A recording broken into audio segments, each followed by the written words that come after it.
Dear Patriots, before the news starts, please subscribe to our patriotic channel by clicking the subscribe button. Give us a thumbs up to this video. Don't forget to leave your opinion below in the comments section. Share the news on Facebook and Twitter so your friends see it. Thank you. Ousted White House drug policy aide joins HUD. President Donald Trump's former liaison to the Office of National Drug Control Policy, who was pushed out after questions surfaced about his lack of experience, has joined the Department of Housing and Urban Development. Taylor Weyeneth will serve as a mid-level official in the Office of Community Planning and Development, according to HUD spokesman Raphael Williams. He will focus on opioid policy, Williams said. Weyeneth, a one-time Trump campaign aide, was forced to step down from his White House post in January after inconsistencies in his resume were revealed. A Washington Post story detailed his rise to influence within the Trump White House despite a lack of work experience.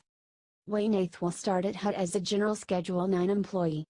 Williams had no immediate explanation for Weyeneth's hiring.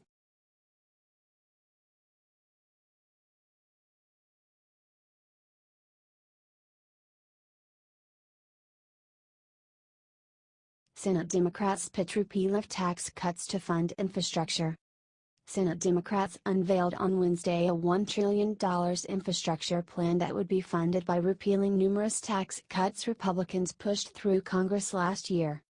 The plan would return the top individual tax rate to 39.6%, set the corporate tax rate at 25%, go back to 2017 law for the alternative minimum tax, undo the exemption increase for the estate tax and end the beneficial tax treatment of carried interest. Minority Leader Chuck Schumer said the plan would fund investments in roads, bridges, schools, airports and universal high-speed internet, among other things.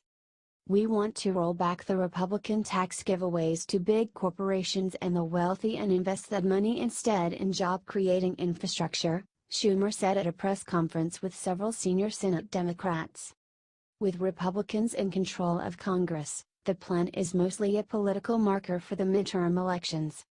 Apropos of this fall, not only will we have a sharp contrast between them and us, but we'll be able to say, look at all the missed opportunities, starting with repatriation, where we were for bipartisanship and they basically opted for partisanship through reconciliation, said Ron Wyden of Oregon, the top Democrat on the Finance Committee. The Rate Coalition, a group of corporations that backed the GOP tax bill, H.R. 115, blasted the Democrats' plan, saying it would raise the tax rate responsible for putting more money in the pockets of over 4 million Americans. Our new competitive edge would vanish under this plan, and its effective 29% corporate rate would once again make the United States home to one of the highest tax burdens. America's foreign competitors are undoubtedly cheering today's development, the groups said in a statement Wednesday.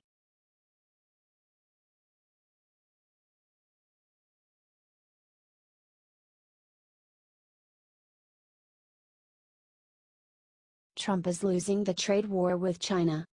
There's already a trade war, and it's being waged by Beijing. China's ascension to the World Trade Organization nearly 20 years ago has failed in its large-scale strategic objectives.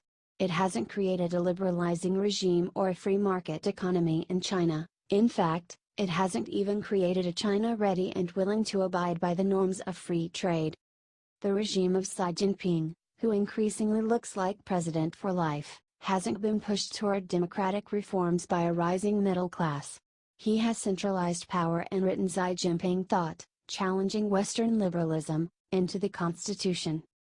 China still champions state-led, rather than market-led, capitalism. It has no rule of law, and the government suffuses the economy such that the distinction between state-owned enterprises and purportedly private sector firms is fuzzy. A country that has a 13th five-year plan for science and technology is probably not robustly free market. As for trade, China has taken advantage of the WTO to push mercantilist policies. It uses non-tariff barriers in industrial policy the WTO wasn't built to address to maximize exports and minimize imports. President Donald Trump's prospective tariffs on steel and aluminum have put renewed focus on China trade, although the tariffs, at least as announced by Trump, are a comically inept misfire if their true target is China. The rubric for the levies could be, how to lose a trade war with China in one easy step. The tariffs don't really affect China, from which we import only about 3% of our steel. Meanwhile, they send the message that the U.S. government is lurching toward protectionism under risible pretenses, the idea that the tariffs are necessary to national security, when the largest importer of steel to the U.S. is Canada, is laughable. And they alienate allies. If the motivation is simply to protect select domestic firms from competition, whatever the knock-on consequences, the tariffs make sense. Otherwise, they run exactly counter to what would be a sound approach to Chinese mercantilism, as a compelling report by the Information Technology and Innovation Foundation underscores. The report argues that there are two ways to wave the white flag on China trade. One, favored by the Washington establishment, is to accept Chinese cheating as the way of the world. The other, perhaps favored by Trump, is to adopt a mercantilism of our own. Both would concede to the Chinese an outsized role in forging new, less desirable rules of the road in the global trading system and poorly serve America's interests. A better approach begins with acknowledging that China is unique, and a unique problem. For all of Trump's complaints, Mexico isn't pursuing a well-honed strategic agenda of exploiting the global trade system at the same time it undertakes an aggressive neo-imperialist foreign policy. Only China is doing that. China isn't the first developing country to adopt a policy of maximizing exports.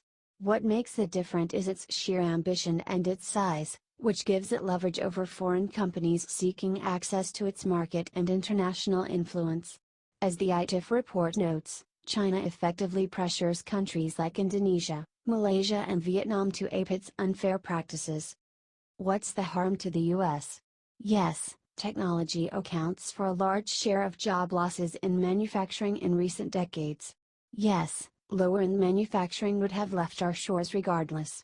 But there is no doubt that China's practices have harmed the U.S. manufacturing sector, and that Beijing works to block higher value-added exports from the U.S. and is pursuing a comprehensive strategy to dominate in advanced industries. By no means should we emulate China. We should continue to pursue free trade, as a policy, not as a theology that prevents us from acknowledging that there is such a thing as unfair trade and that there are practical ways to respond to it. The ITIF report urges using a global free trade regime against China. That means bringing more actions against China in the WTO and working to update the rules to capture Chinese cheating, and to begin thinking of a new organization if the WTO proves inadequate. It means joining, and influencing, a multilateral agreement like the Trans-Pacific Partnership. It means forging bilateral agreements with up-to-date standards that reinforce principles that China undermines. A failure, the authors write, to complete and to implement next-generation trade agreements that establish higher standard rules, principles, and norms for market-based global trade will only cede the terms and structure of global trade to Chinese leadership. We obviously can't do this alone. We'd have to lead an alliance of international partners to pressure China on specific practices, with tailored consequences if we get nowhere. There is obviously no chance of doing this if we are engaged in an absurd retaliatory cycle of tit-for-tat tariffs with the likes of Canada and the EU. Such a board-based effort to crack China's mercantilism wouldn't be protectionist, but the opposite. It would aim to foreclose Xi's ridiculous pose as the defender of globalization. Pursuing protectionism is like locking oneself in a dark room, Xi preaches to international audiences while systematically stealing foreign technology and plotting his 21st century autarky. Trump can have emotionally satisfying, blunderbuss tariffs to scratch his protectionist itch, or he can have a strategy to muster an alliance of truly free trade partners to pressure China. He can't have both, and you can be sure China knows which option it prefers. Rich Lowry is editor of National Review and a contributing editor with Politico magazine.